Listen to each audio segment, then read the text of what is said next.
Hey, everybody, welcome to the Bass Shed Podcast. My name's Ryan Roberts.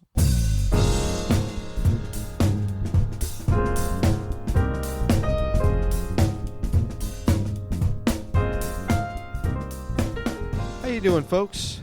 My name's Ryan. I would like to welcome all the new listeners. Thanks for checking out the podcast. You can also find information at facebook.com/TheBassShed, Twitter @BassShed, Instagram @TheBassShed.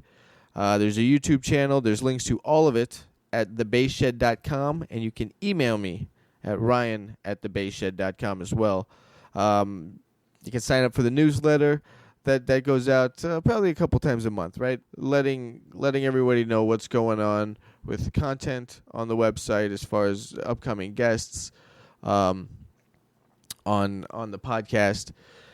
And you can sign up for the newsletter by texting the word SHED, SHED, to 66866.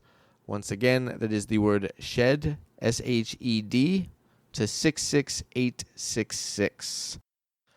All right, so today on the show is D.Lakin. D.Lakin is a co-founder of Lakland Basses. I play at Lakland, and I've played at Lakland for a while, so it was cool to connect with him and hear more about the origin of the company. He also talks about the new brand of basses that he's releasing, which is D.Lakin basses. And it's been fun to get to know Dan over the last, I'd say, maybe 3 or 4 weeks, somewhere in there. Him and I talk pretty regularly, and this guy definitely knows his stuff about the history of the electric bass. And it's been a lot of fun talking to him, not only here on the podcast, but on all the conversations we've had just personally between him and I. And so there's some YouTube things that he talks about and that I mentioned that I will put up on the Bass Shed YouTube page, and I will do that later today. I have not done it yet, so by the time, if anybody's hearing this as soon as it's posted, those things have not been up yet, but they will be up later today, and today is Wednesday, September 18th. So there's all that. Those things will be live. And it was a really fun time talking with Dan, and here it is. Here's my chat with D.Lakin. Man, thanks for doing this. I appreciate it. I love it. I love your podcast. You're doing great things. Thanks. I appreciate it. It's a lot of fun. There's a few things I want to talk to you about. One, obviously, is Lakland Basses. We've talked both on record and off record a little bit over the phone about some of that. But what I don't know is how the company really came to be, so I do want to get there. Okay. But I want to know also about your musical backstory. Sure. Again, I know some of that from what we've talked about, but is bass your first instrument? Yeah, bass was my first instrument. And what happened was 11 years old. I had just moved to a new town, which was only about 5 miles from where I was born, which was Skokie, and we moved to Winnetka. And when I moved, I lost all my friends, and 5 miles when you're 10 is as good as 100 miles.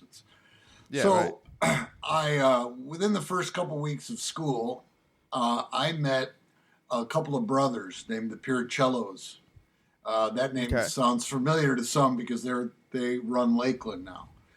Anyways, They had older brothers who were in a local country rock band. They were really good. They were called Ure, and they would rehearse in the basement while we were playing ping pong.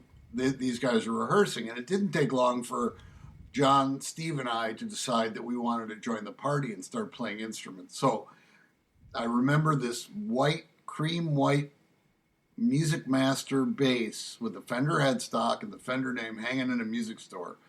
And I just said, I don't know why, because I didn't know what bass was. But I said, I want to play that. And the Pircello brothers were guitar players, so bass was needed to fill out the package. So It was a store in Evanston, Illinois that I rented a Nashville brand, which I need to look those up. I've never seen one since. It was an EBO copy, short scale, and I'm talking, I was probably 5'2" at the time. Um, and I took some lessons there. I quickly became interested in instruments as much as playing, and had to have something that was closer to a Fender. So um, there's a store. What was the pickup situation in this Nashville bass? To be honest, like I don't remember. P-bass copy? No. It was an EBO copy. And I had a really bad amplifier. I mean, really horrible. I don't even know where I got it from. My first amp was homemade, I think. Then I graduated to like a Gorilla 112 that I had to slap on the side so it would work. Mine had an 8 or 10-inch speaker, and it was junk. But I eventually had to have something that looked more Fender. So another store that was important in my life is a place that still exists called the Music Gallery. And my mother bought me, well, actually, one of the Pircello brothers drove me because it was about 10 miles from where I lived. And I bought an Ibanez jazz bass, which was about as tall as I was because it was full scale. It's funny because I actually had it in a full hard shell case. Gig bags were not very big at that time. And I had what to year walk. Is this? What year are we talking? This would be 76. Okay. 75, 76. So I had to walk to the train, which was like a mile away, to take lessons. My mother couldn't drive me for some reason. I think she was into afternoon vodka and didn't want to take the wheel. So I had to walk to the train station, and I would honestly, it would be like my portable city bench because I would walk like 80 feet, and then I would put it down and I would sit on it as if it were a bench. Yeah. But that didn't happen for very long, and then I found a bass instructor who came to my home stinking like reefer. That's where I first smelled that. And he was good. He got me going, and he was a good teacher. Yeah. He loved my Ibanez because I very quickly had to get a Rickenbacker because I was a big McCartney fan. And again, being more about the equipment than the instrument, I had to buy I bought a Rickenbacker, used a couple $300 probably. Was natural, and I had that for quite a while. But you still have it? Like, what happened to it? No. I don't know. It was traded in on, I think, a Hamer cruise base or something like that. I've loved hate with Rickenbackers. I love the look of them and all. But I don't think the tone is exactly what I want. But anyway, so I had the other thing that happened around this time in '76. The store that we used to take the train. John, Steve, and I. We would take the train to this store called the Music Gallery of Highwood, and again about 10 miles away. And they were one of the first Music Man dealers, and they. Okay. And very quickly, I learned about the Fender history and why pre-CBS instruments were more sought after. But at the time, everybody looked at Music Man as coming in as this is Fender's new thing. It's going to be big. And it was big on the bass side, but the guitars never caught on. The guitars, and then I don't know all the details, but Leo had problems with his partners, and they decided to get out of Music Man and start G&L. So the Fender era Music Mans were only around from 76 to 80, but they're wonderful instruments. They're the third greatest bass out of three. There's the Precision, there's the Jazz, and then there's the Stingray, and they're all under Leo. Anyway, so I moved on. Junior high's over. I went to high school. The Pircellos moved away.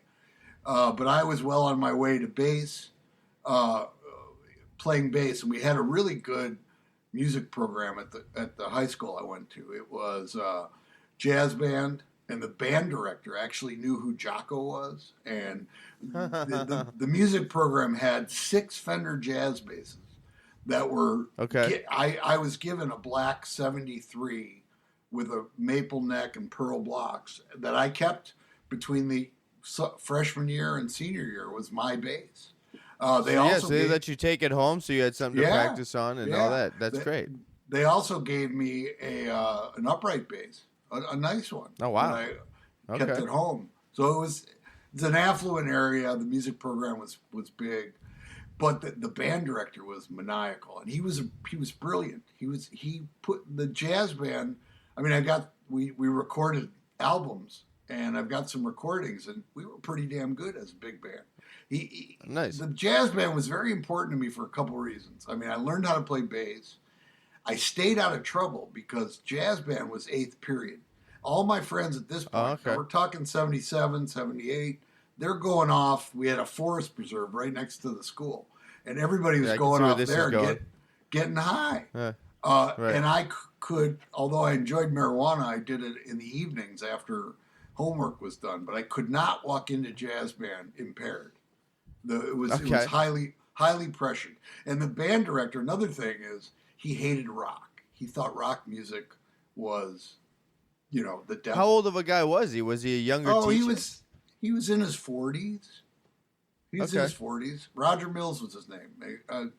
Can't thank him enough because I really learned how to play. And as far as I was in jazz band and I was in orchestra and chamber orchestra, so I learned upright. I can still pick up an upright, and I know the fingering. I studied the Simandl method. I only got through 15 pages in 2 years, but it's that going through Simandl is a dedication because you have to find ways to make that creative to play because it's good information, but it's stale information. Yeah, my upright teacher. You got to come up with some things to stay engaged in that book. Right. Well, I use that and electric. On the electric side, I used a book which also is used for jazz called The Evolving Bassist by Rufus Reid. I don't know if you're familiar with that. But anyways, the jazz band director, we used to have these little rehearsal rooms. And we had a couple of guitar players who were not in the jazz program sitting in, and we were playing the devil's music. I think we were playing Whippin' Post by Allman Brothers. He walks in, and he sees us, and he doesn't say anything. Walks out. I'm in jazz band, and we start playing, and he stops the band, and he looks at me, and he goes, Dan, how much rock do you do a day? Now, this is well before crack, understand. He goes, how much rock do you do a day? And I'm like, I don't know. He goes, for every hour of rock music you play, it sets you back 2 hours in jazz. So this guy was, I mean, he had his, but I mean, this under his tutelage, we went and did a tour of Greece and Romania. I'm talking about full band, Fender Bassman amplifiers, a Fender Rhodes piano, which he had to chase down a luggage thing when United Airlines was throwing all our equipment. And anyways, right. I learned how to play, and I enjoyed it. And I was never exceptional. I was kind of like, I got an award in the senior year, the Louis Armstrong Award, which is in our area was the Miss Congeniality Award. Basically, it was the award for the nicest personality. But there were always bass players better than me, either older or younger. So, but I was competent and I could read quarter notes. Were you the only bassist in the jazz band, or was there a couple and you guys would rotate on different tunes? Yeah, there were always two. There was the recording jazz band was the highest level, and then there were what we call lab jazz bands that were below it. And sophomore year, I was in the lab band, but they only had one player in the recording band, and when they announced they were going to Greece and Romania, they had to have a backup. So I was pulled in halfway through my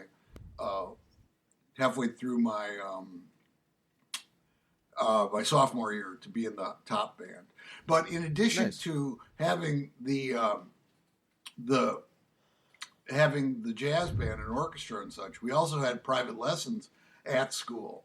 I took lessons from a guy named Eric Hochberg, who's still very active bass player in jazz in Chicago. He's an amazing bass player, upright and electric. And I remember he had a Stackpot 1960, and we sat down for a lesson, and all I could do was drool over his bass. But so I learned a lot. And when it came time to get ready for college, my father was not really for me going into music. And I had, in addition to being in jazz band, I had gone to some Jamie Aebersold camps, growing Okay. up. So nobody else in the family was a musician No, or even no. dabbled? No, dabbled. My grandfather had a banjo, but I never heard about him actually playing it. I think he owned it.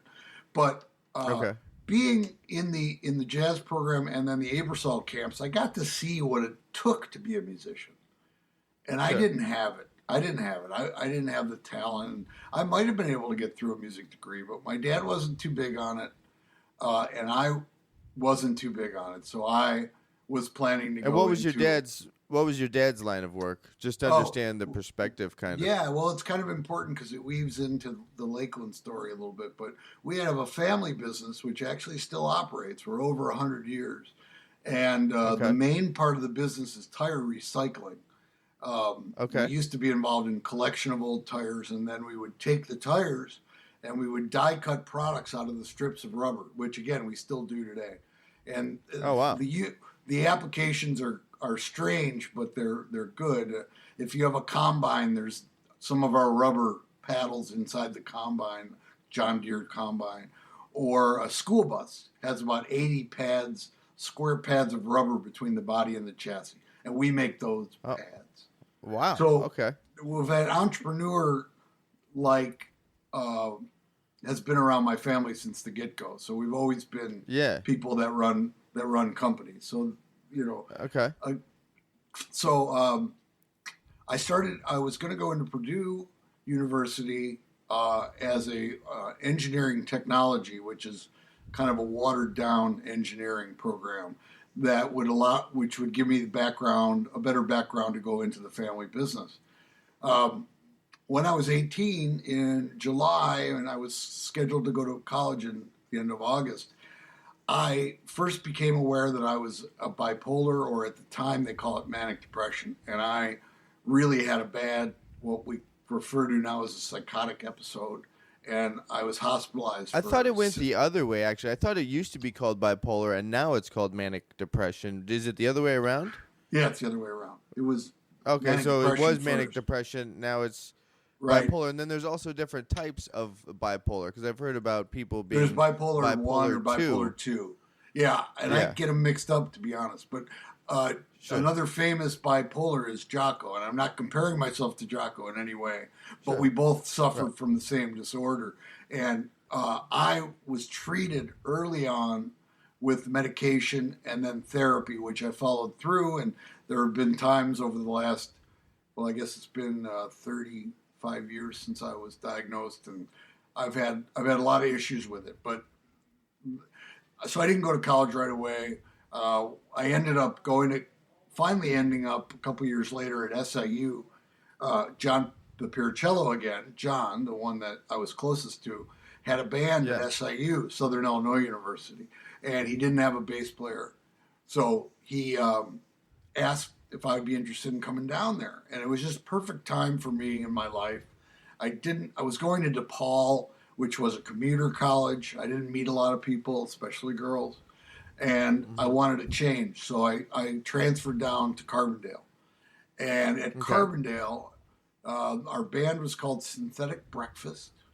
And we played covers. What's the story there? What's the story behind the name? Well, at the time of that we named the band, there were a lot of goofy breakfast, like a bacon strip that was actually bacon and eggs all in a strip. It was crazy products.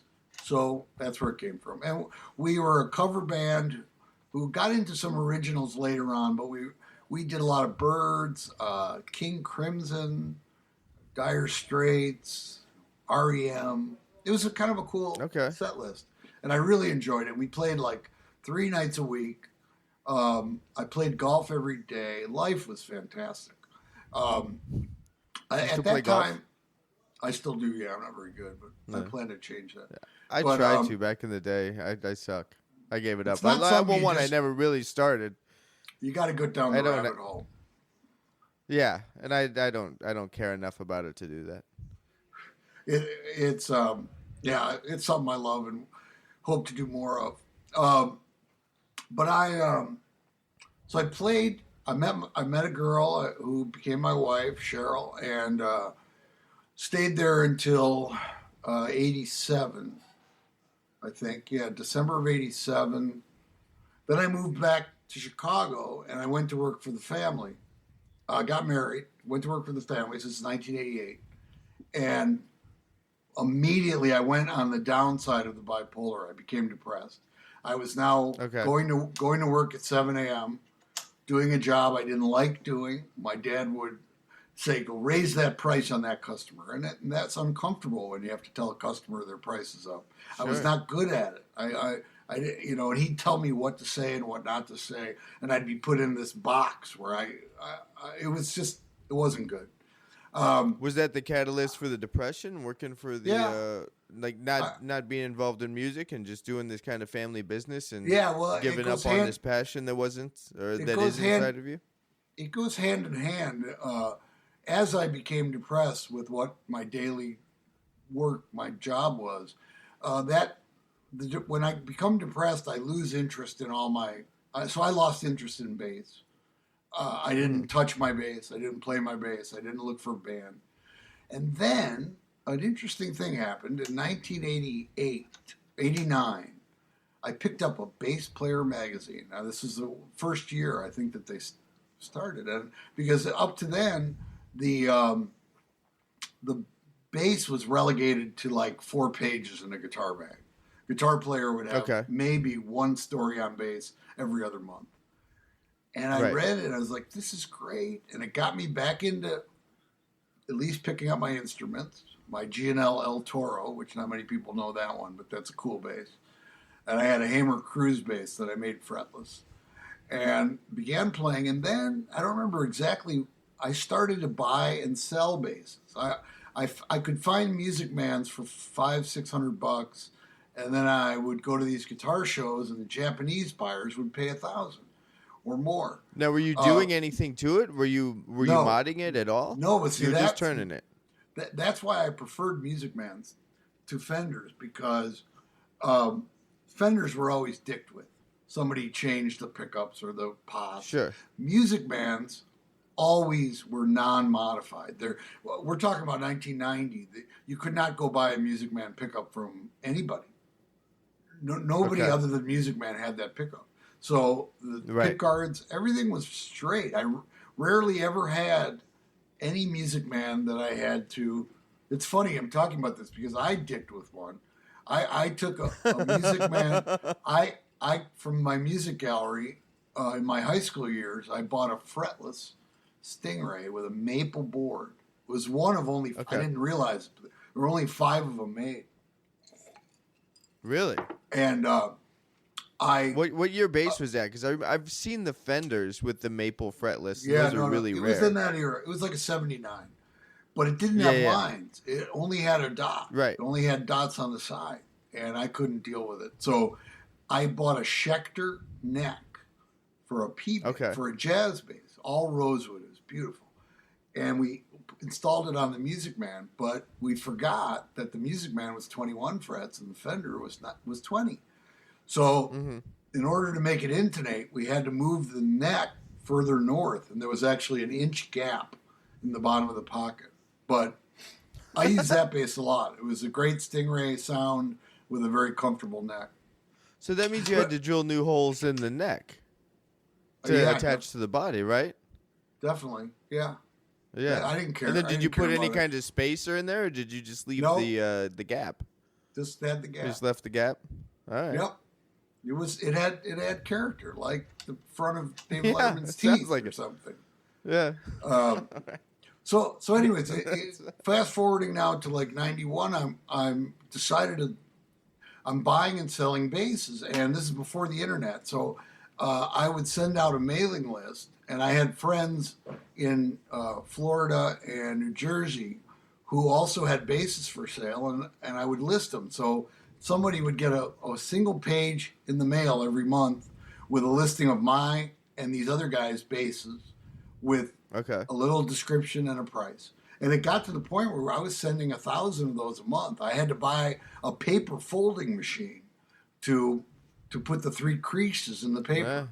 I mean, it was a lot of work, but I got to see every bass on the market. I got to talk to bass players about what they liked.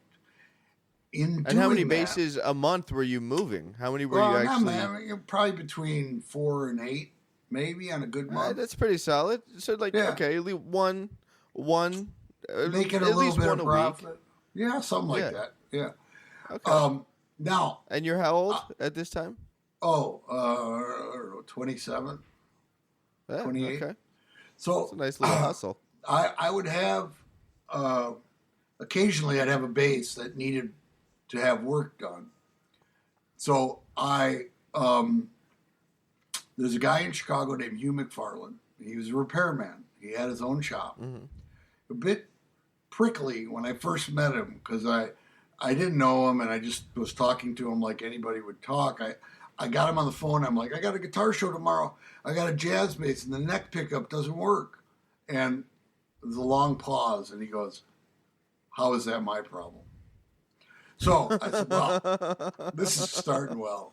Well, we became friendly the more work I gave him. And this is a guy that people who knew his work, and his mentor was a guy named Ed Reynolds. People knew those two guys. Ed had moved to Texas, so he wasn't around. But there were people that would buy a Guitar Center, and on the way home, give it to Hugh to be refretted because his fret jobs would make any bass sing.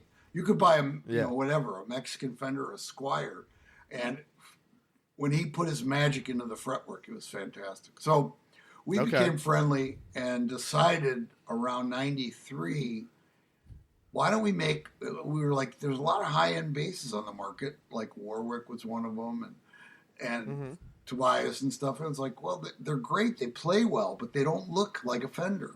They don't look... Right. So why don't we... I mean, there was Music Man already, but we had decided on an MMJ pickup config, and that came about. Actually, I saw a review by Jim Roberts on the Warwick Dolphin, which had a Music Man, a double pickup in the bridge, single in the neck, and you could pull on the pot, and you drop one coil in the back. So that's pickup config is what interests me. We also became... he already knew Bartolini, and then I met them and became friendly with them. And they began Where are they based out of? They were San Francisco. No. Okay. San Francisco. They were always... Bill's the nicest guy in the world, so is his wife, Pat, but they were... they struggled to get production out. Bill spent a lot more time with builders who were building 1 or 2 a month that he should have concentrated more. But it was a good working relationship. And so we had a pickup config, a preamp that we liked. We took a Music Man body shape, used the north end, made the cutaway deeper to allow for further access up to the 22nd fret. That last part was kind of a love-hate thing for me because when we moved the cutaway, the bass doesn't sit very well on your leg. Now, I tried to remedy that. In the first year, I changed the shape, and it got a little better. But it wasn't until we started making J's and P's that I was really, really happy with what we had. But so I met Hugh. We decided to put together a bass and start a company. And we worked... we started in January 94 creating the prototype, and we had to figure, I knew the hardware, the tuners came from Hipshot, although he was my second choice. Schaller was the one who made Music Man, and I asked Schaller to make me tapered shaft tuners, and they said they wouldn't do that. They'll only make tapered shaft for Music Man and G&L. They won't make them for me. So good luck. We found Hipshot. It was fantastic. But everything else, we had to cut the bridges. We used to have a company would put a bend in a piece of brass, like a shelf, and then we would bandsaw the edges and sand them. It was ridiculous. Okay. We only did that in the first year, and then we found out that Hipshot, that's what they do. So they came to our rescue. And so it's all the bridges, all the Lakland bridges, which say Lakland on them. Those are all fabricated by Hipshot. yes, when we went Okay. to when it says Lakeland, it was done there. And the round bridge was also, I wasn't sold on it. And in later years, I think it's a good move because you can always tell when someone's using a Lakeland because of the bridge. Yeah. But I never liked the look. The first one was a bigger base plate than we ended up with. It was about a half-inch bigger on either side. It was huge. Oh wow. Yeah. So, so I don't want to get too bogged down in everything here. I'm maybe getting too detailed. We began marketing with ads and bass player. We got a review in '95 that was okay. It wasn't glowing. So the very okay. first Lakeland then was a Jazz Music Man pickup configuration. Yeah, Okay. I'm looking at it right now. Okay. Right, that's the one you sent me that picture earlier today. Yeah, that is it has the first 3-band EQ. That's the first. It Lakeland. actually has an extra switch. We had a mid-frequency select on the face of the bass. When we got into production, that mid switch is in the cavity now on a dip switch. Right. So on my Lakeland, it's in the cavity. The first one. But that's mine doesn't even have Bartolini's. Mine has Lakeland pickups. You're right. That's a different thing. So we started getting noticed. I went after. I got Greg Arzab, who played with Buddy Guy. He was local, so he joined the team. I sent a letter to Taras Prodaniak because I was a big Dwight Yoakam fan, and he showed interest. So we got something to him. We also he was living out here though, right? For me, like I have a funny story. Yeah, he's always in California. Yeah, me and Taras have a funny relationship. It's good. He's a good guy.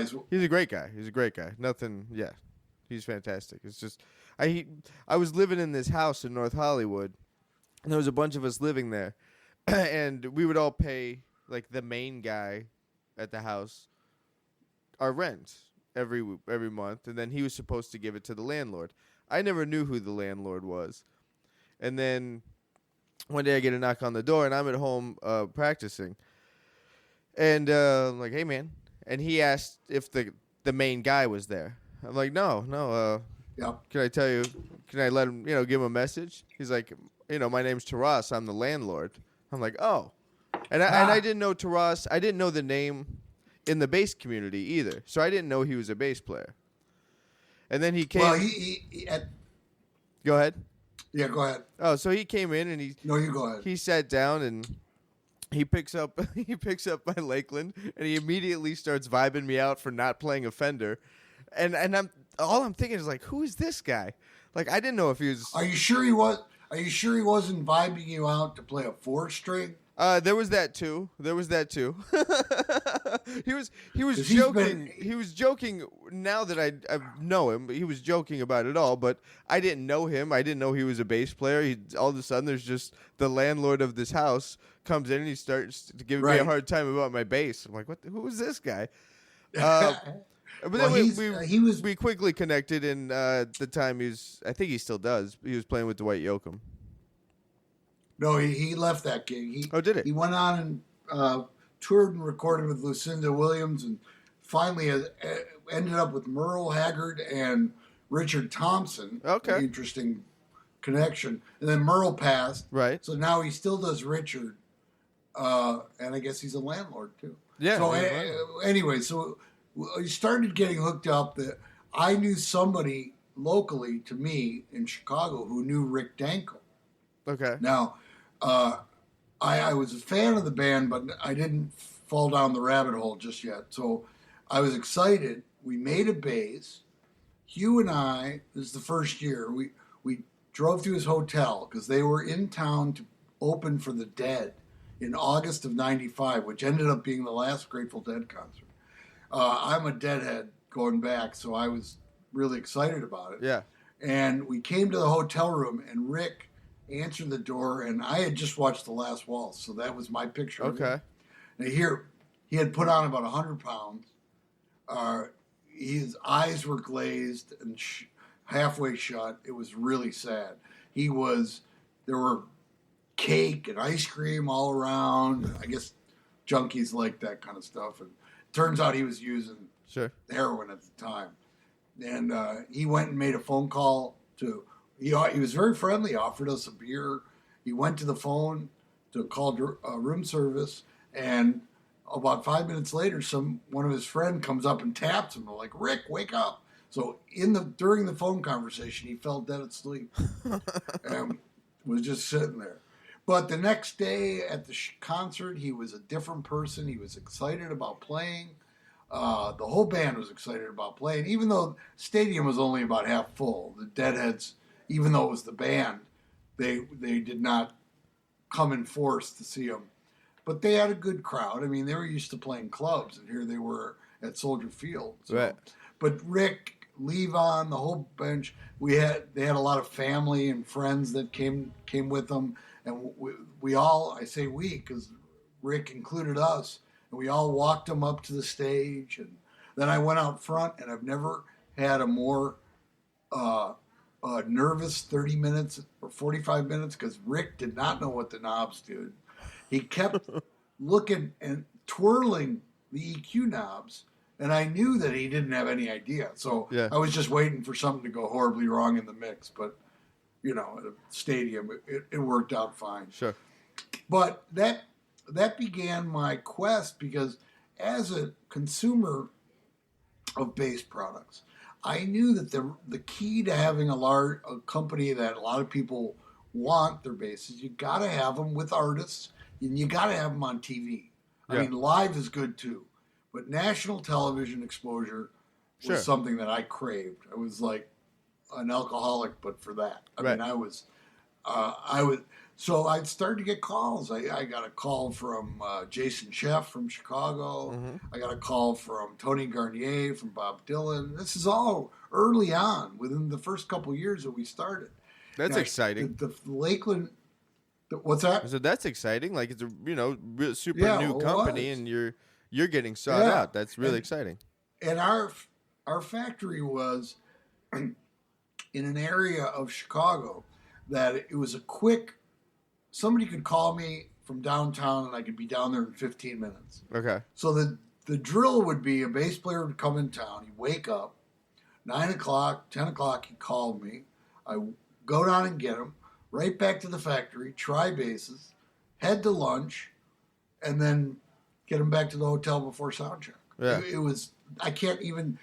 I did that hundreds of times. All right. And it was always my favorite part of the job because I used to get to talk to these players especially after we started offering the P's and J's. I had in 5 strings. I had designs that almost anybody could find one that they liked in the line. Sure. I never really had players say, "Well, I want one that's shaped like a T-bird body," and most bass players are pretty traditional and stuck to the shapes that we had. Yeah, and most bass companies always are kind of doing a modification off of a Fender. And there's some companies that don't. Yeah, there definitely are. But, like Michael Tobias, I don't think he's ever put out anything that's a Fender-inspired bass. Correct. Or Federa. I mean, and I respect that. Yeah. But then you look at like Sadowski in the same category. Sure. And he's all about the Fender shape. So I embraced Fender early on. I always liked it. But in 1994, what Fender offered to the market was not very good. Mm-hmm. The neck shapes were bad. The basses did not feel good. They had cheap hardware. They weren't very good. Let me just tell you this. Fender made it easy for us. Right. And Music Man too. Music Man made a quality product, I think, and they still do. But the preamps were too hot, too brittle. The necks were too big for a lot of people. And I saw this and saw these manufacturers not giving people what they wanted. What do you think that was? What they thought was right. Yeah, do you think for Fender and Music Man, just as you're gonna maybe hypothesize about this and being in the market at the same time, were they trying to compete with all these new makers coming out, and they had to kind of ditch their own lineage a little bit and try to come up with something new, and they could be flashy or something? I don't think they did react to the market. They should have, but they didn't. Okay. They just kept making what they made. Right. I mean, I'll give you an example with Music Man. Pino was one of my early guys, right? And I think Pino's everybody's. He's one of everybody's guys for some reason. You know what I mean? Like everybody can agree on that. Because he's amazing. Yeah, he's ridiculous. He doesn't just play bass; he is bass. It's a whole thing. Right. It's weird. But he when I met him, I had been used to hearing and seeing him with a Music Man fretless. Sure. And he asked me to make him a fretless because he liked strings through body. Okay. And I said, well, did you ask Ernie, did you ask Music Man to make you a bass with strings through? Because all they would have to do is drill 4 holes. Yeah. And he said, they said they wouldn't do that and it doesn't matter. Now, it might not matter, but to Pino it mattered. Sure. So, that was great for us. Did he ever elaborate on that about what he liked about a bass with string through? No, he liked it, and that's where that ended. Pretty much was it. Yeah. No, his original Stingray. I asked him, did it have any dead spots? And he said, and he points from C on the G string, C up to E. He goes, that was all dead. So, but Pino was great, and he did an ad for us early on. We finally found a 5-string that he needed to fill his arsenal, and it was great to have him because he was, there are some players who are over-endorsed, and you can't believe what they say because they tout everybody. Right. And Pino was the exact opposite. Pino never did ads. So when he did an ad holding our 5-string, it was pretty exciting. We made a big poster-sized blow-up of it and brought it to the NAMM show. Sure. But who is he playing amp-wise? He has some Epiphany equipment. Okay. I think on most of the touring he does, he's back to an SVT. Okay.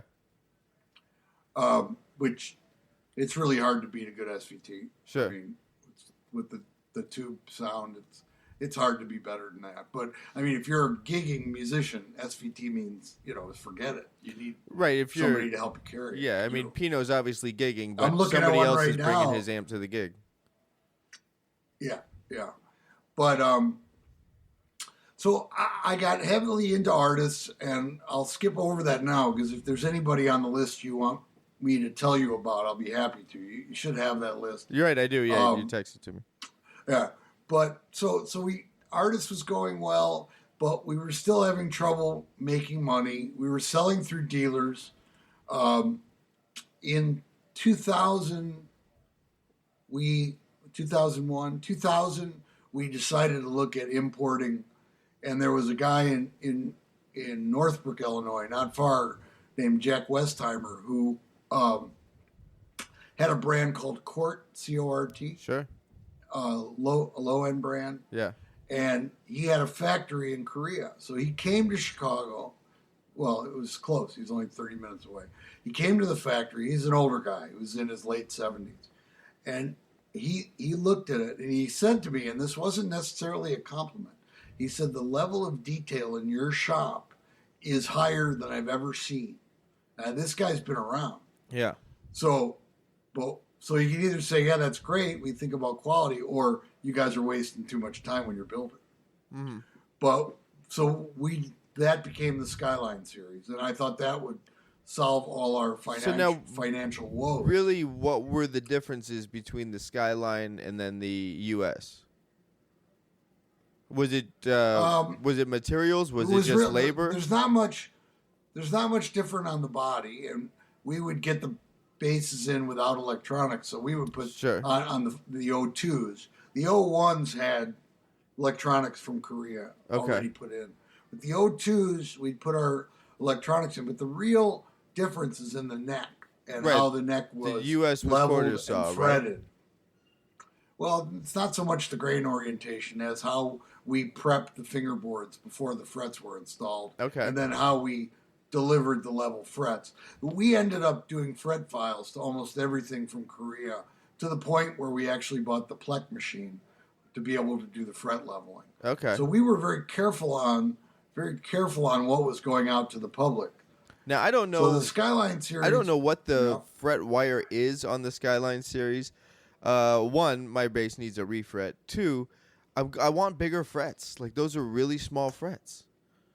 Yeah, they are. They're vintage style fenders. Okay. You could go with a medium or a jumbo. Yeah, I don't know if I want to go all the way to jumbo. I'd probably go medium. And I was talking to another bass player online who's a Lakland guy, and he just had his bass refretted, and we were just kind of messaging back and forth about it. And he went with a bigger fret size as well. And I'm like, yeah, I think that's the move, man. The stock frets, they're a little too teeny. But that's what it was. It was they were small to get the Fender thing, the Fender vintage.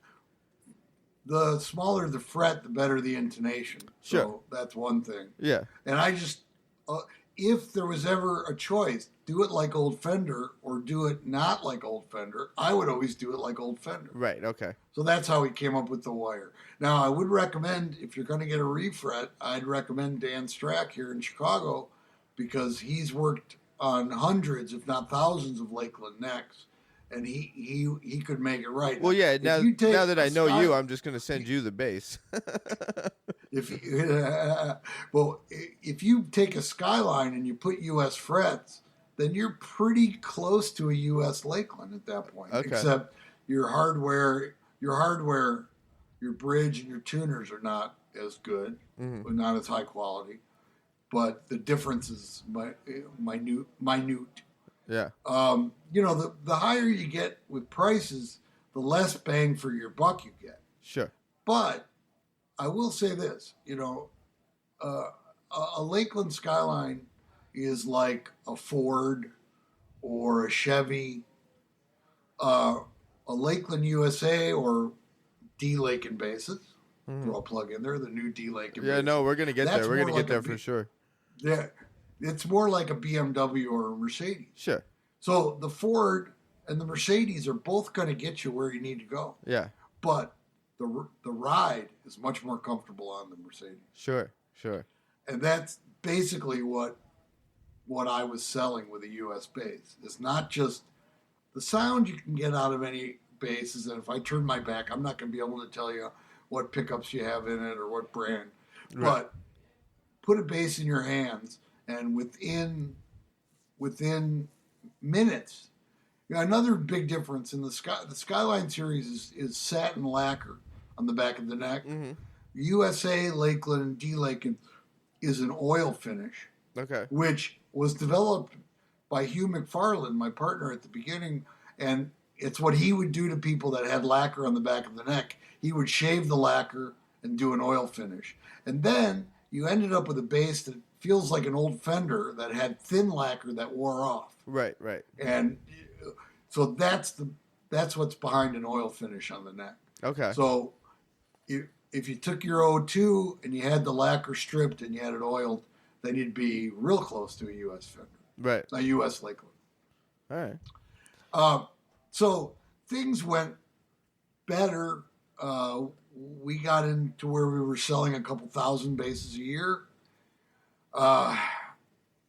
There were a lot of it stopped being fun, though. I mean, I still enjoyed the artists, but the pressure to get X number of units out every month to be able to pay our bills, the imported product, or pay my employees. We were up to about 12, 14 guys in the shop. And now what year is this again? What year are we talking about at this point? Let's say 2004. Okay. And then something else happened. 2004, I did a anniversary concert, and I was, I dreamed up this concert where I took, these were signature Lakland guys, and the way you become a signature guy is you got to be a legend. Right. So we had Joe Osborne, Jerry Sheff, who's Elvis Presley, Elvis Costello, The Doors. We had Bob Glaub, who was Warren Zevon and Jackson Brown. And we had Daryl Jones, who was a member of the Rolling Stones, as well as Sting's band, Madonna. Yeah. Who am I forgetting? Yeah, Miles Davis. So we had Joe, Jerry, Daryl, Bob, and then we had Duck Dunn. Sure. So I had some legends, and I put together a concert and a couple days of meet and greets, and I did a master class, which I have the video for. I'm editing it now. There's some problems with the audio, but I put all these guys together for a couple days. We did a concert, the 10th anniversary Lakland concert. I did video intros to each guy, like a 2-minute history. Those are on YouTube. Go Bob Blob 2-minute history. Daryl Jones 2-minute history. And they're literally 2 minutes of the guy's career. And then I put him in front of a band called Tributosaurus, which was a local band. Every month they would play one gig, and they would be like the Doors. And they would play all Doors. Okay. Or they would be the Rolling Stones. So I put them in front, and I put like Joe Osborne playing Aquarius, Let the Sunshine In. I put Jerry Sheff doing LA Woman. You know, stuff that he was the original bass player. They're quintessential and stuff. Yeah. I put him in front of this band and the audience and put the bass player center stage. I had 5 SVTs on stage for the finale. And it was cool. And it's on YouTube, 10th anniversary concert. Look it up. No, I'll have it. I'll have it at the Bass Shed YouTube page. I'll do that, and I'll track down those 2-minute versions. Yeah, those 2-minute little clips. Cool. I'll put all those on my YouTube channel. But it was a thrilling night, and everybody that came, even non-bass players, were kind of learned a lot about how important the bass was, and it was great. It was cool. So that was what I would say the highlight of my career at Lakland, because things started to go downhill. And so that was 2004, and then when did you? Yeah. When did Lakeland's still going on? But when did you leave? Yeah, however you wanted to say that. You told me the story. I didn't know what the diplomatic way to say that. Yeah, was. I'm gonna give you the 50-cent version rather than the $5. Yeah. I think I paid $8.50 for that. It'll eventually be written on my website with more detail. But we still weren't making money. I mean, we never made money. We paid ourselves decent salaries, but we always lost money, and then we'd have to borrow money to make up for what we lost to keep going. And in 2007, we were going to get into guitars, regular 6-string guitars, and I was looking at how to bring the cost down manufacturing-wise. And were you looking at hard body guitars or semi-hollow? Like, what was style of guitar? No. Fender styles? Because these are all modeled after a Fender bass? Well, we actually were looking at the Jaguar shape for guitars. Or take a 494, shrink it a little bit, make a guitar out of that. Mm-hmm. But it didn't get very far. And all my plans to streamline production and get basses out in the world for less money, my bipolar got in the way. I became sick or manic, and this is 2007, and I ended up spending a lot of time in a hospital and some rehab. And I was out of the office, and when I came back, the guitar project had fizzled out, and things were not going well. And at that point, there was some ownership changes, and my father owned the company. Okay. He bought it out from my partners because we had no cash, and it was what they call a capital call. It was all legal. Yeah. It just happened. And I basically spent 2008 through the time I sold, finally, looking for somebody who would buy Lakland, pay off some of our debt, and keep me on to run it. Sure. And I mean, that's your baby. I talked to everybody. I talked to Fender. I talked to Music Man. I didn't talk to Gibson. I was scared of that guy there, Henry Jessica. I talked to Dean. Dean was owned by a guy in Florida. He flew me down and showed me a warehouse full of $200 Dean guitars, and I was like, oh, I don't want this. Yeah. And then ESP, the Japanese company, who were distributing Lakland in Japan and actually manufacturing at Lakland, they showed some interest, and we kind of made a deal. It was a good deal. It was some cash up front, and they were going to move me to LA to run it. So January 2010, my dad comes to the NAMM show with me specifically to go and sign a paper saying that they were going to start the process to buy us. Okay, so they buy it. Lakland keeps the name, but no, ESP would own the brand like they own Schecter. But Lakland bases still exist. They're just owned by ESP or Schecter. Correct. That's what the idea was. Yeah. Okay, but then the design would change. The manufacturing, would the base be the same quality base? Yeah, the manufacturing would change. They might be made in Japan, but I would imagine they would keep the U.S. products. I don't know. We never got that far. Yeah, okay, that's true. So we walked in to sign the papers, and they looked at us and said, and they said no deal. I still don't know to this day why they pulled out. That was in January of 2010. Okay. So now I was looking at, my dad was like, we're going to shut it down. Yeah. And that would mean I got a bank loan for $200,000 in my name, as well as credit card debt, pretty high. And the Puricellos kind of saved me. Depending on how you look at it, they found an investor, and they made my dad an offer, and they bought Lakland from my dad for X number of dollars. And they bought all the inventory, all the raw materials, and they owned it. And the only thing different was no Dan. Now, I was not included in the trans room. When this purchase of Lakland happened, the artists that were repping Lakland, did a lot of them stay on board? Did some of them kind of jump ship? What happened? With the artist roster? It's all over the place. Yeah. Some people kept in touch. Some people were ignored by Lakland. Oh, wow. I have a friend of mine who plays with Brian Wilson, a bass player named Bob Lizick, incredible player. And I took a picture of him for my website of him standing out in front of the factory. He always hated the picture, but I didn't have any other picture. So he told me he sent John 5 pictures of himself on stage with Brian Wilson. And John ignored them, didn't put them up. So if you go to Lake website, I think you'll still find Bob Lizick with the sun shining in his eyes and reflections off of his top of his bald head. but then I had other people that were still friendly with them and got along just fine. I mean, I kind of went into immediate hibernation.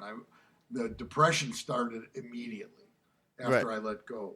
So 2010 got really ugly. And, we sold in April. My dad, who has been my partner all along and, my mentor, he's like, don't worry, you'll find something. And I was applying I asked to get a job at Sweetwater. They told me I was underqualified.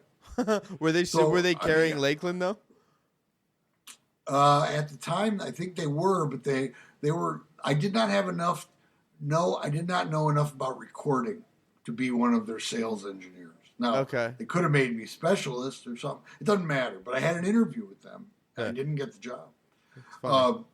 My dad was, said, don't worry, you'll find something. And then about a month and a half later, my dad turns on me and says, get a job, get any job. Okay. I don't care if you have to sweep floors. Sure. Work at McDonald's. Well, now is this kind of in the height of your manic bipolar episode too? Are you still going with that, or are you already? There's different. Did you kind of come down from that? I mean, not that you. Yeah, I don't know how it works. I came down. The manic in 2007. I came down with medication and things a few months later, but the depressions are long and deep. Yeah. Now I was in a depression, and From And 2007 looking at to 2010. Like we're still kind of just in a no, the in a depression really didn't kick in until I sold it. Okay. So 2010. 2010.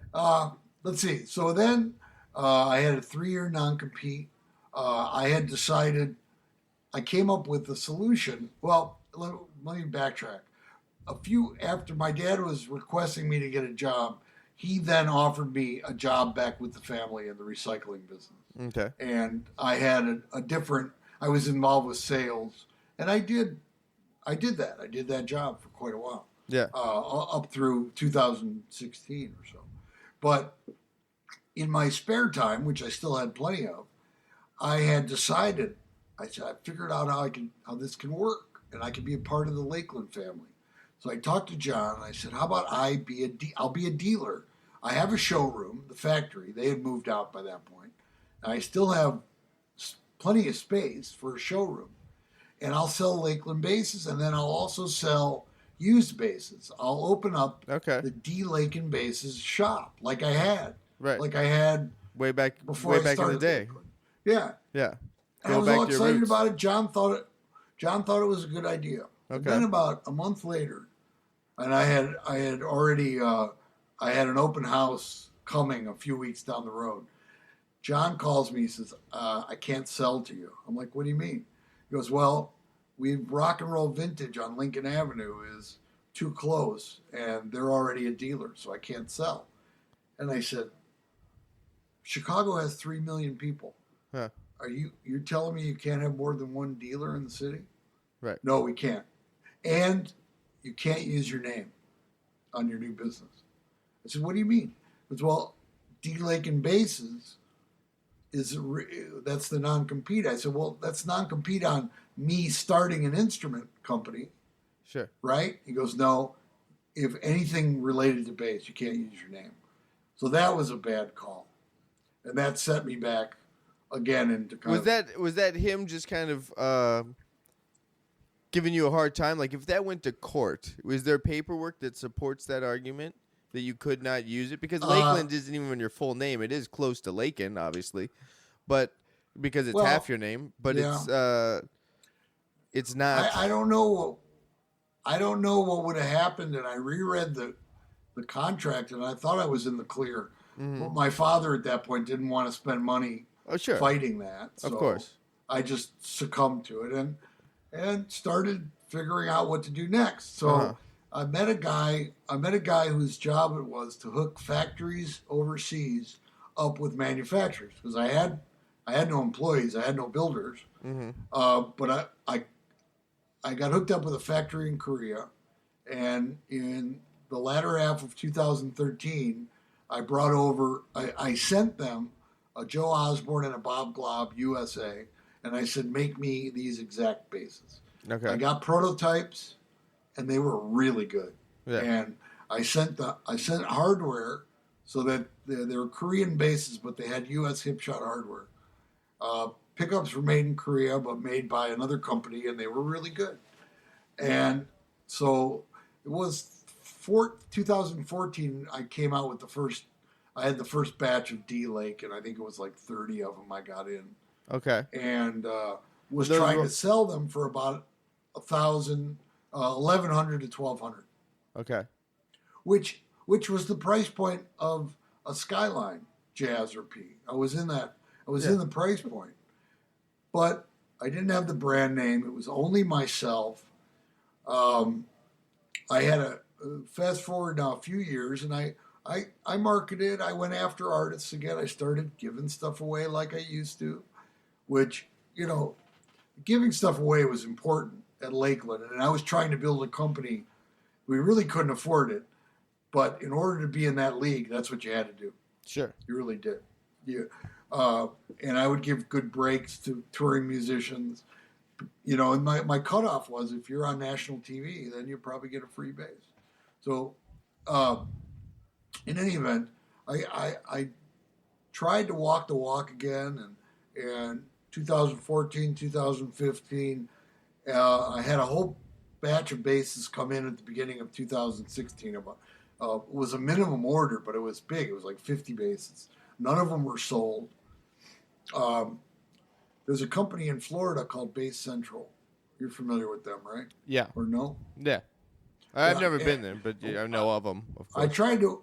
I decided to work a deal with them where they would be the importer, and then I would get a royalty. But I wouldn't have to touch them because the bases were coming into my factory in Chicago, and I would have to go through each one. I had a tech who worked at Lakland named Dan Strack, and he would come in and do all the setups. I mean, he would do like 20 bases Right. in 3 hours. That's the guy who's And going to do 'em refret right. mine, right? Yeah, hopefully. Yeah, So I didn't want all this. Yeah, it was too much for me. It was really getting to me. And in 2016, I got sick again. Ended up time in hospital in Chicago. I spent time at a clinic in Houston that was specialized to the kind of bipolar treatment. And when I got out, I was in depression and I wanted nothing to do with the business. I had all these bases. They were sitting in cases. They were badly set up, but they were good bases. And I just didn't want to touch them. And then I started feeling better. And in 2018, I started going through them and I started selling off what I had, but selling them for between 6 and 8. That's where the market was. Okay. Now, I could not bring them over from Korea with U.S. parts and sell them as an ongoing business for 6 or 8. It's not enough margin. Yeah. And I wanted to sell to dealers too, and it didn't work out. So basically, I started getting interested again in bass and guitar. Actually, I started playing 6-string guitar, and I forget how it came up, but Dan Strack said I can build you a telly, and I always liked George Harrison played an all rosewood telly in the movie Let It Be and the rooftop concerts the Beatles put on. Yeah. So I said, "Can you make me one of those?" And he said, "Yeah, I'll be out of walnut, not rosewood, but it'll look good."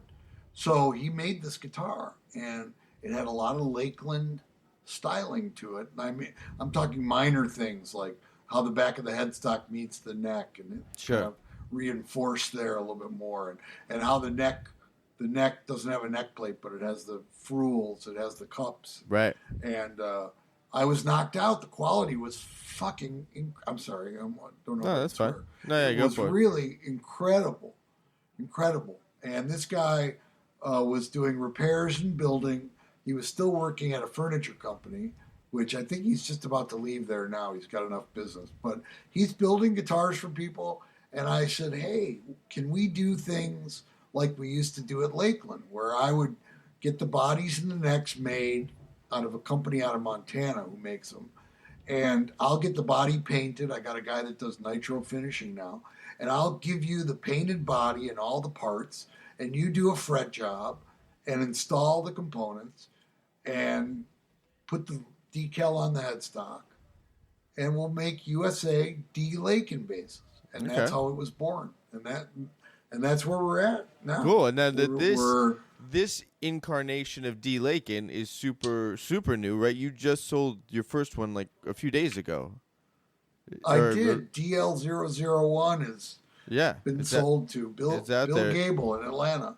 It's out there in the wild. So, look, one of the things that I want to be different than Lakland at the end for me was that I want to have fun with this. And I want to have fun talking to bass players like I used to talk to artists. I'm happy. I want to talk to anybody who wants a bass for as long as they want to talk, because I can talk about bass for days. Yeah. No, you know your history on the instrument, like about the history and the construction of it. Like last week, I think we were on the phone for a few hours, and you know a lot about that. That was fun. Well, but I learn every time I talk to somebody. I'm learning about it, and so I want to have fun. I'm also as a collector of basses, I can't afford old Fenders, and there are basses that don't exist that I want. Like short scale is a big thing for me now. I really like. There's a couple of records that have short scale that stick out to me. Get Your Yayas by the Rolling Stones. That all Stones is short scale, but that record, he's not buried in the mix. He's right up front. Grateful Dead, Skull and Roses has a bass sound that I think is better than any recorded bass sound ever. Also short scale. Okay. So, but the short scale basses that I've played, like a Mustang or Music Master, the bodies are too small. They're not comfortable. They don't balance well. So I'm taking a short scale 30 and a half inch scale length, and I'm bringing that to proper body shapes. They'll be smaller than the full scale, but they'll be short scale versions. They might be 7/8 as big as a P bass, or something. So, so that, and then I'm also going to make 34-inch scales for people that want those, because there's going to be plenty of people that, the longer you get, from what I've figured out, the longer you go, the clearer the tone gets. The shorter the bass from nut to bridge, the more vibration the string's going to go through. Sure. It's going to flip around a lot more. Yeah, it doesn't have the same tension. Yeah, exactly. So what does that translates into something that should be the opposite, but the smaller bass is going to have the bigger sound. Mm-hmm. But we'll find out for sure. I've got a prototype that I got from Korea that I never went into production, which is a short scale. It's kind of like a harmony, and I put a single bisonic pickup in. It's 30 and a half, and it sounds great. Nice. So we're building the first solid body short scale with the bisonics being built as we speak. I should have that in about 4 weeks. And then the D.Lakin that's out there, you've released. You kicked out of the bird's nest. What kind of bass was that? Was that a P? Was that a J? Was that a short scale? Let's say that again. I'm not following you. The D.Lakin that you sold, the first one that's out there. What style of bass was that? Was that a P bass? Was that a jazz bass? I took an order. Okay. I have 2 J's and 2 P's that are right now in Montana being cut. Okay. So this customer has one of those J's, and he's got a one-of-a-kind color, not a one-of-a-kind, but a color I used at D.Lakin called Frost Silver, which is like silver with color. Little bits of diamond in it. Yeah. So I have to go to an auto body shop and have them mix me up a pint of that paint to send to my finisher. So that's the first one. It's Frost Silver Jazz. Will be DL001. The short scale I'm making, I think I'll just have. It'll probably be an X prototype. I'm not going to sell it, and people like the low serial numbers. So yeah. But I've got a couple other people thinking about it. But I mean, people want to see them. Sure. Some people want to try them. Yeah. Before they're going to buy. Of course, that's honestly absolutely reasonable. If I sell 1 to 2 basses a month next year, I'll be happy. Okay. And if someday, 4 or 5 years down the road, I sell 10 basses a month, that's enough. Yeah, you're just having fun doing it. If it gets bigger, I'll find a way to keep going. There are a couple other builders, even in Chicago, that would probably join up and do things. But and then I want to have fun. What are the pickups, and what are you doing for pickups? And are they active passive basses? Are they just passive? And then what are you doing with the hardware? Like, talk a little bit more about what's going on with the bass. Sure. Well, hardware is all hip shot. Now, he is making a custom bridge for me.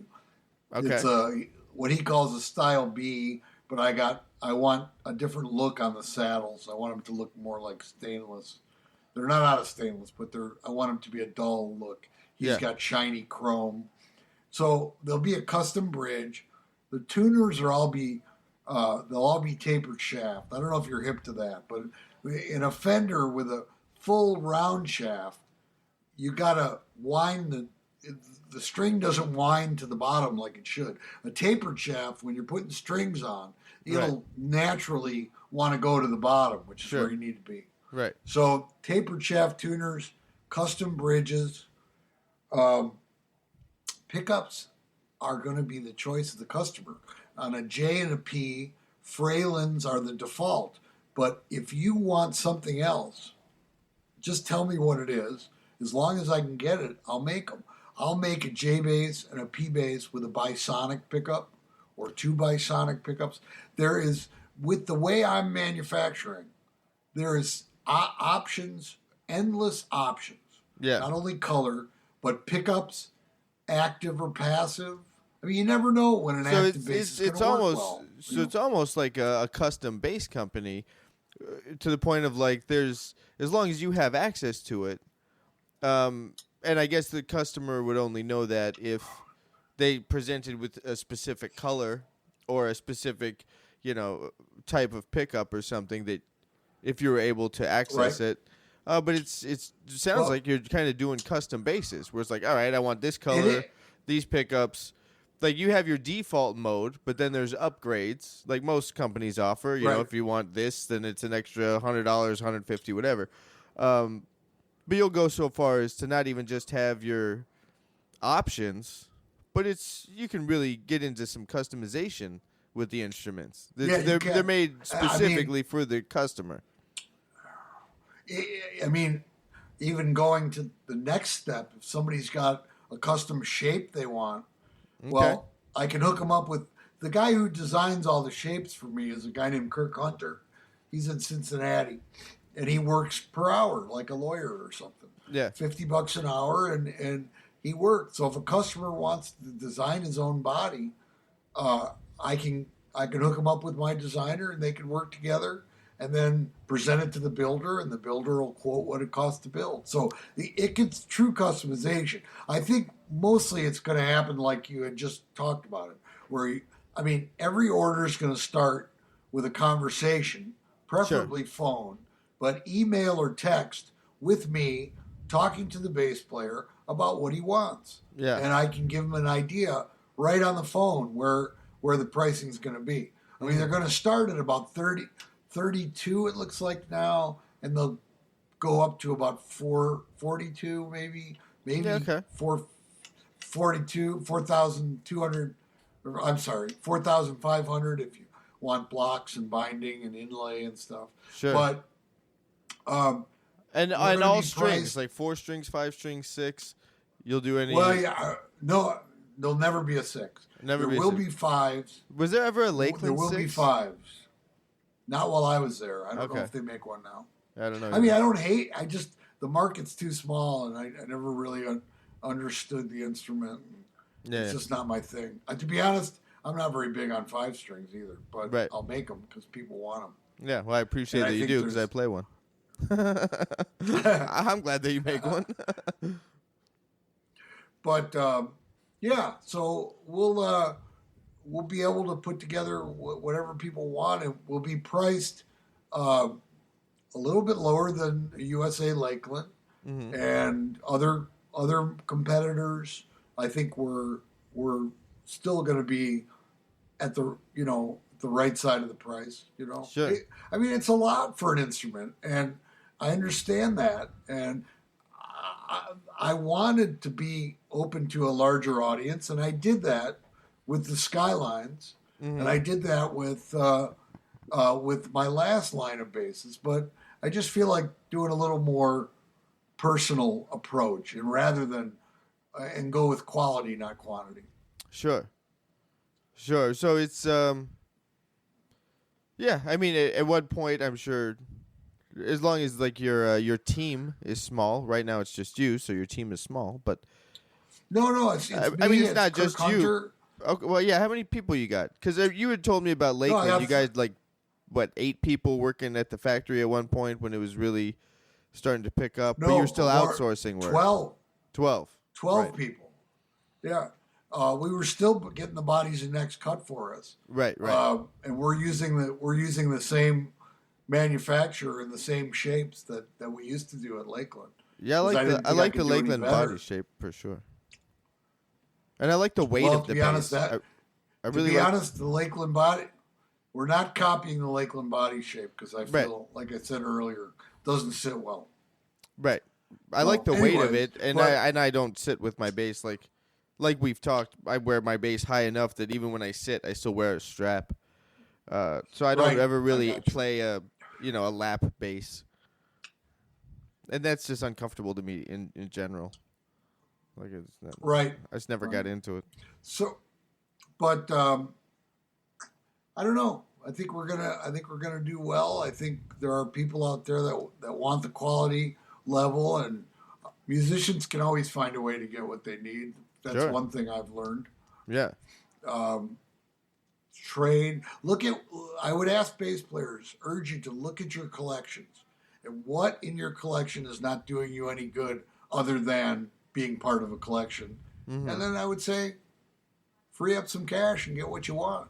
I'm Sure. not saying necessarily a D.Lakin, but get something else. And then where?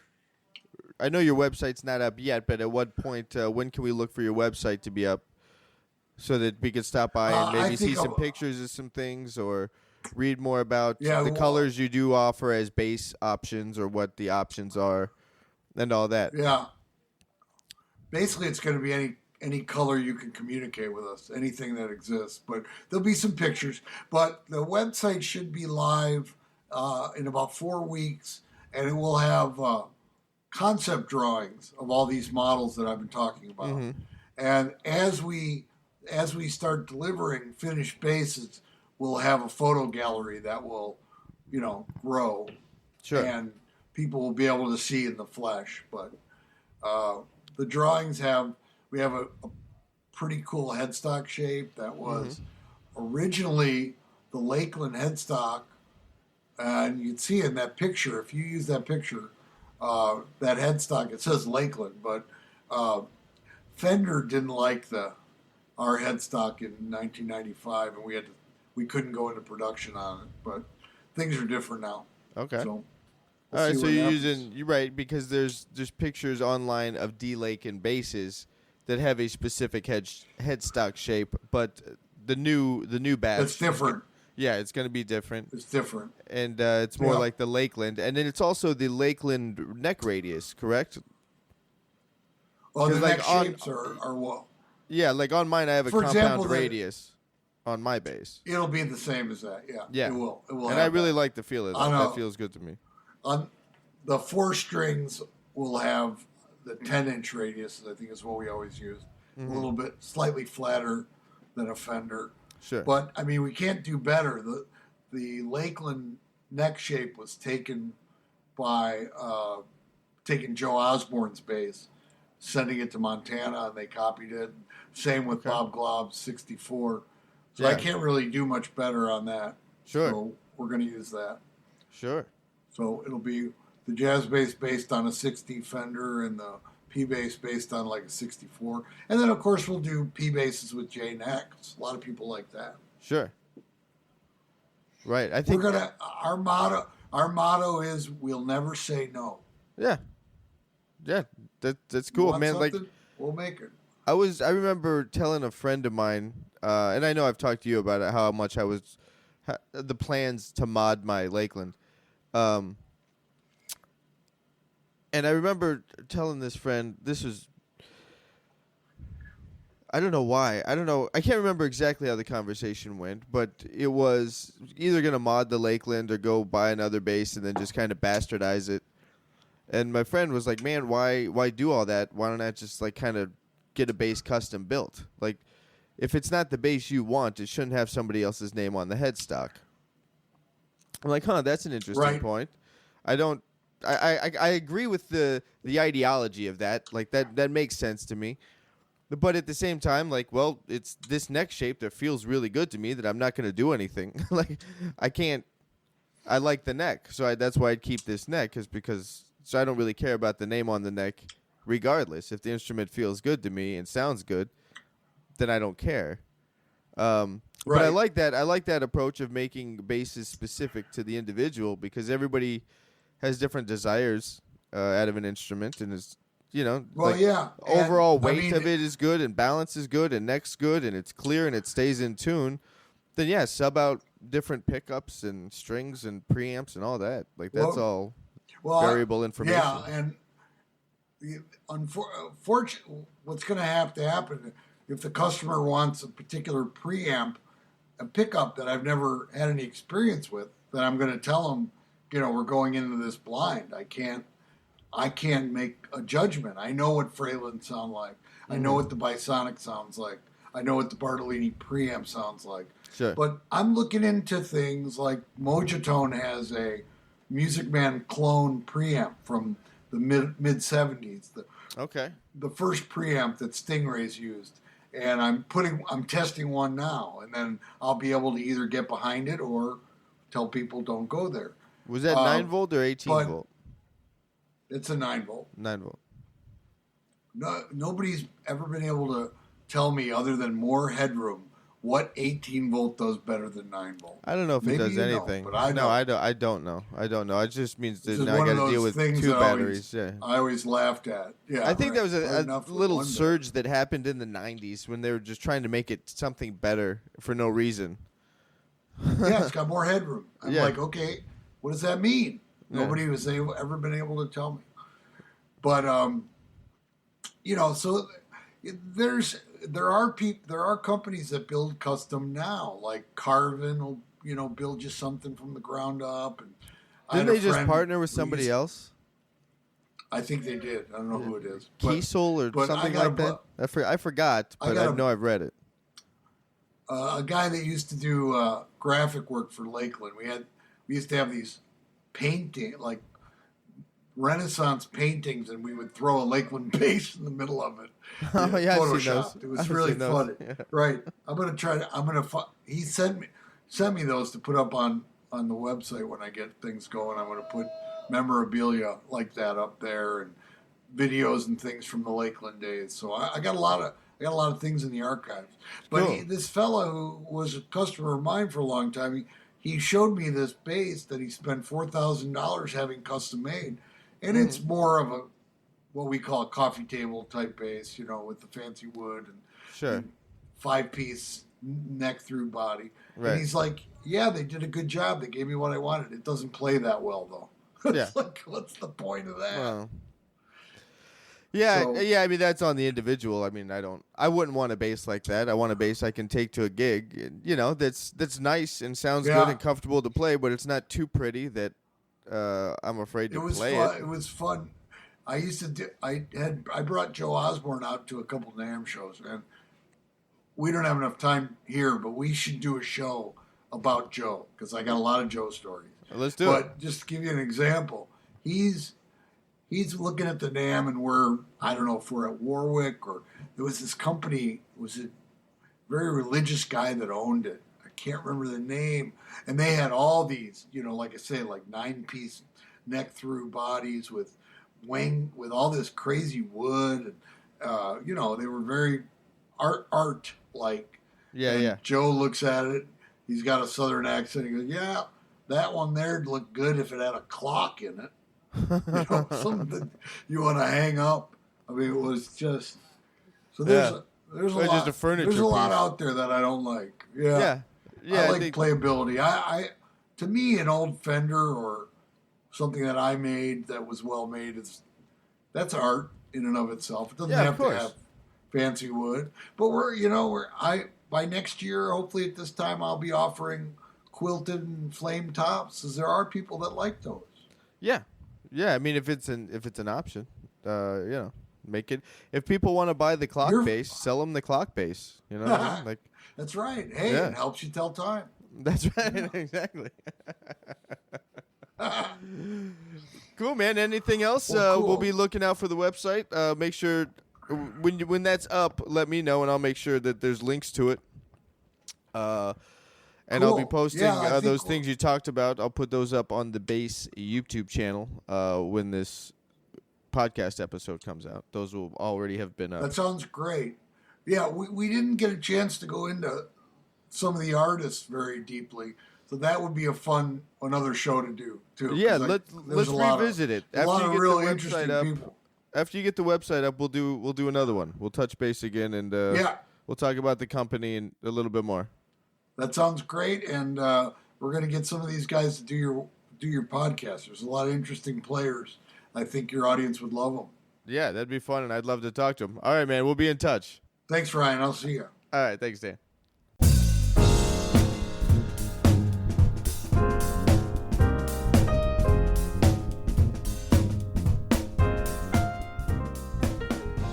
have enjoyed this episode and would like to know more about upcoming guests and other Bass Shed happenings, you can text the word SHED, SHED, to 66866. I try to make it easy. I try to make it easy as possible to stay connected.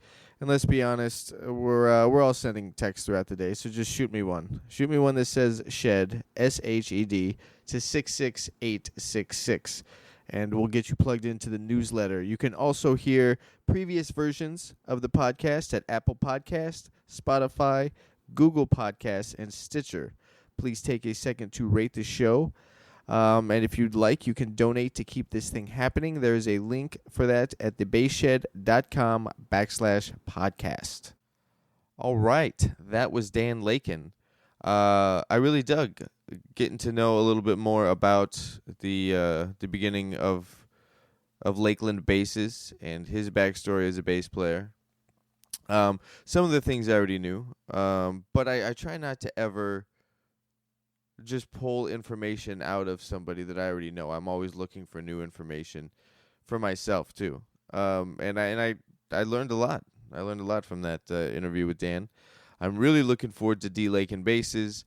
Dan and I are talking about me publicly reviewing one for everybody, and I'm looking forward to that. And after I do that, I would like to have him back on to talk to him. After I've played the bass, I want to talk to him about my thoughts on the bass, and I think that'd be fun. Those videos will be up on YouTube a little later today, and I will also be reminding everybody about this interview after Dan's website is up for D.Lakin basses, so that everybody can check out what he's up to. He is on Instagram. You can check out some basses there. He does have a new headstock for the basses now. They have a little bit more of a Lakland vibe to them. So, for those of you that like the Lakland headstock, I definitely like the neck. I can't stress that enough. I really like the neck on my Lakland. That's it, folks. That's Dan's story. I'm sticking to it. My name's Ryan, and I'll catch you on the next one.